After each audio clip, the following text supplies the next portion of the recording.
Hey everyone, this is Freedom Hacker AJ Raven. I'm here with my recap and review of Boruto Naruto Next Generation's anime, episode number 215, which is titled Prepared Now. I did like certain moments from this in this episode. However, there were also certain moments that were anime only. They weren't present in the manga. And while I do appreciate the Boruto anime making some changes compared to the manga, however, the changes that were in this episode, I was like, you know what? All of it could have been handled a bit better, but anyway, the episode opens up with Choji. He's been defeated by Jigen and then, not Jigen, my bad, Isshiki.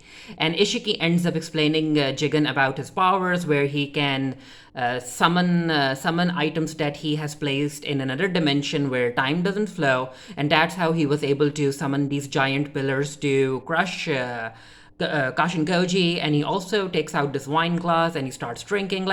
Even though Ishiki's outfit has been changed compared to the manga in the anime, I did like that there were certain elements from his style, from his personality that were still present in the anime, with him summoning a coat for himself and also summoning a wine of glass. And yeah, Ishiki's like, Koji, you were skilled enough to realize that you couldn't beat me. However, you still tried. Why was that? And yeah, Ishiki's like, maybe because it was the human weakness inside of you. You were used as a pawn by Amado, but you still thought that you could defeat me. Amado used you. Amado also used me. And yeah, Ishiki's like, you know what? I'm going to go and kill Amado. So is there any last words you want me to say to him, a last message? And yeah, Kashin Koji is whispering stuff, and Isshiki sits down and he's like, what was that? But it turns out that Kashin Koji was actually using a summoning jutsu, which is basically the reverse summoning jutsu, and a steam toad comes out with Kashin Koji in the toad's mouth, and Isshiki dodges that. And yeah, Kashin Koji is able to survive, even though Jiraiya, who served as the template to create the Kashin Koji clone, he's dead. But yeah, Kashin Koji is alive now. He still hasn't appeared in the manga after this event. So even Ishiki is like, so what's this person up to? We don't know yet. Maybe the anime will give us some answers down the line, maybe earlier than the manga. So yeah, Ishiki is like, you know what? I necessarily didn't have time to waste with Kashin Koji anyway. So I'm going to go to the Leaf Village and yeah, take back Waki.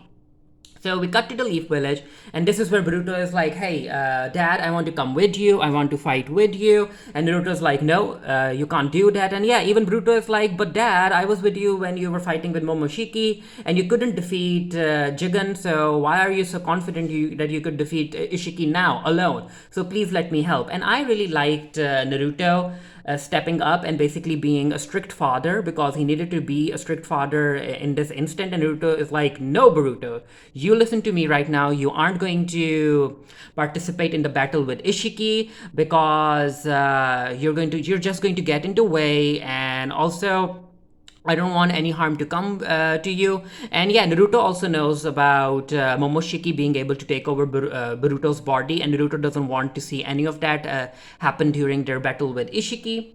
So Sai and Sumire comes in, and Sai has started evacuating people, and that's happening. And yeah, they need to figure out where to place Kawaki, because Isshiki is going to come for him, and he also has the Byakugan. And wherever they end up hiding him in the village, due to the Byakugan, Isshiki is going to find out where Kawaki is. And Naruto is like, you know what, Sai? It's time for us to use that place. And Sai is like, yep, I'll take you guys there. And as everyone is going out, Sasuke is like, I still need to talk to Boruto. So Naruto's like, you know what, make it quick. So Sasuke ends up talking to Boruto, and it was a very good conversation. Basically, Sasuke was questioning Boruto's resolve. He was like, Naruto and I are always ready to sacrifice ourselves to protect the village. Are you strong enough to do that? And yeah, that's a very important question that ninjas like Boruto have to answer for themselves.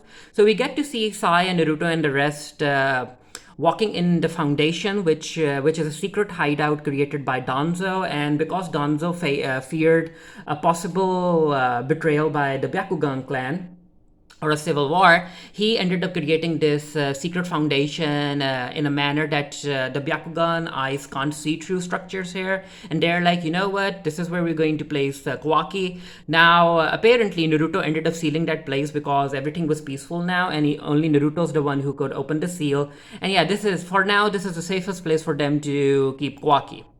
While that's happening, Shikamaru ended up calling upon all of the shinobi of the village, and everyone is standing there. We also get to see Tenten, Choji, Kiba, Rock Lee, Hanabi, Mirai, and everyone. And Kakashi and Tsunade are also there for moral support because they were the previous Kages. And yeah, because Shikamaru is like, guys, we are in a lot of trouble, and Otsutsuki is coming, and people are like, wait, the same Otsutsuki that attacked Chunin exams? And Shikamaru is like, yup. Now there are some random shinobi who are like, you know what, there's nothing for us to fear because Shikamaru is the most intellectually strategic person in the entire world. He's going to come up with a plan. And this is where Shikamaru is like, no, I'm sorry. I'm sorry to fail you guys because right now we are up against a very, very powerful person, and I don't have a strategy to protect the village. I can't even guarantee that we can protect everyone.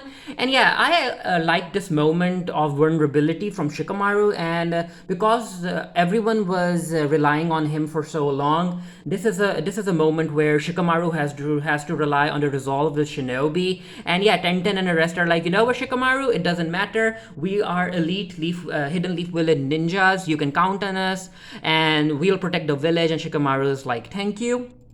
So moving on, we get to see Konohamaru. He ended up going to visit Mujino, and he's like, Mujino, the way that you sacrificed yourself to protect the village, it's now my time to sacrifice myself to protect Kawaki, and I won't let you down. So yeah, Sasuke and Boruto are talking, and yeah, Sasuke was talking, asking Boruto about her resolve and that whether or not he's ready to die for the village. And Boruto is like, "Yup, I guess I'm willing to." And this is also where Sasuke is like, "Salad told me that when you were fighting Boro, you ended up defeating Boro by using a power that didn't belong to you." And Boruto's like, "I can't really remember everything that happened because everything is foggy." And yeah, Boruto is very concerned about what might happen if Momoshiki ends up taking over his body again. He doesn't want, because again, he doesn't want to hurt anyone, and when Momoshiki has control of his body, he might end up destroying the village. He might end up hurting people he loves. So I like the conflict going on for Boruto. So Isshiki ends up coming to the village, and Ino is like, yep, Naruto, everyone, Isshiki is here. This is a weird being that isn't registered on the data, so be ready. Now there are certain areas which are still in the process of being evacuated, and Isshiki is just using his Byakugan, and he's looking into through buildings, and he can't find Kawaki. And this is where Isshiki is like, you know what, might as well start killing people in order to catch Naruto's attention, and then if I start killing people, he might end up handing me Kawaki to stop me from killing people. Now in the manga, Isshiki wasn't portrayed as a person who willy-nilly killed people.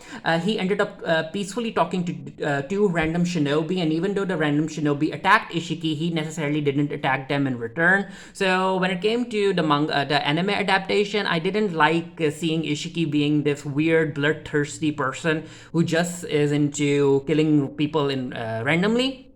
And yeah, Ino's the one who's been relaying all of the information. Now, also, I didn't like the scene because Teen Ino was able to connect thousands of shinobi during the 4th grade ninja war, but now an adult Ino who is in her prime, she can't even connect a bunch of shinobi that are present in the Leaf Village. Like, that's taking a toll on her, and I'm like, yep, I wasn't a fan of that. So yeah, Tenten, Choji, Konohamaru, Kiba, and Rock Lee end up facing Isshiki. Now I was expecting a good fight. Now I do realize that none of them can actually defeat Isshiki, but at least give them a bit of respect.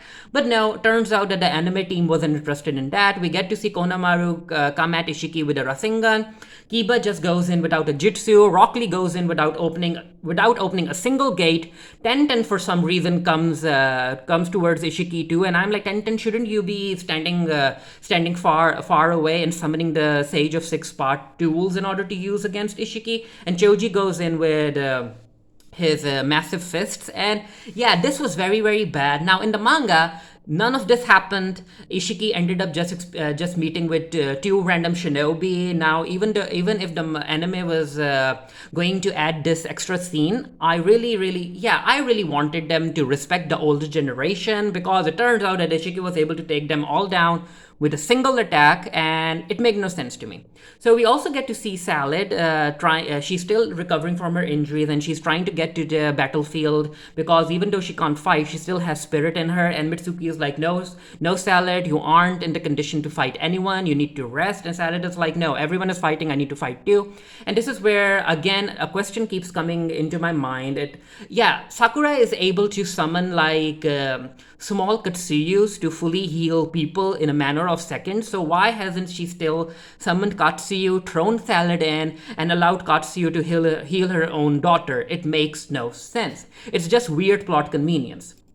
So talking about Isshiki versus the rest of the Leaf Village Shinobi, he's able to take them all down by summoning pillars, and I'm like, really, anime? You're going to show us the older generation being defeated by a bunch of pillars? Again, Choji didn't expand in his size, Kiba didn't use any jutsu, Rock Lee didn't open up any of the gates, and where the heck was Shino?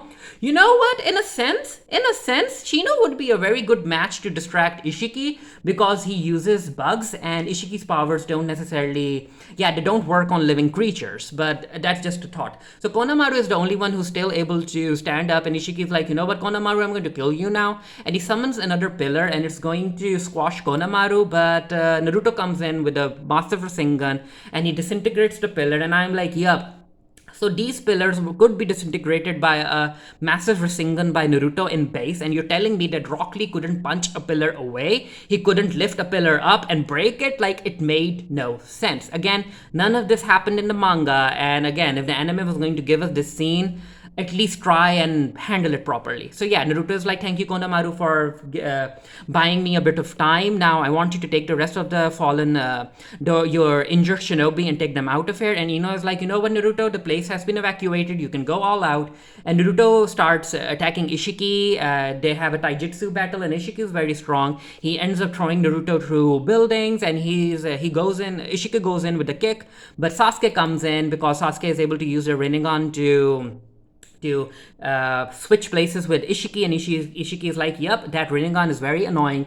And Sasuke has a plan. So he starts throwing shuriken at Isshiki, and he also like, Naruto, cover me with the kunai, shuriken, anything that you have. And it turns out that Sasuke's plan involves him throwing his sword at Isshiki, and Isshiki goes ahead to shrink the sword, but he can't because it turns out that Boruto used the transformation jutsu in order to transform into Sasuke's sword, and because Ishiki's powers don't work on living beings, he isn't able to shrink Boruto, and this scene reminded me of how Sasuke and Naruto used this similar attack when they were fighting Zabuza.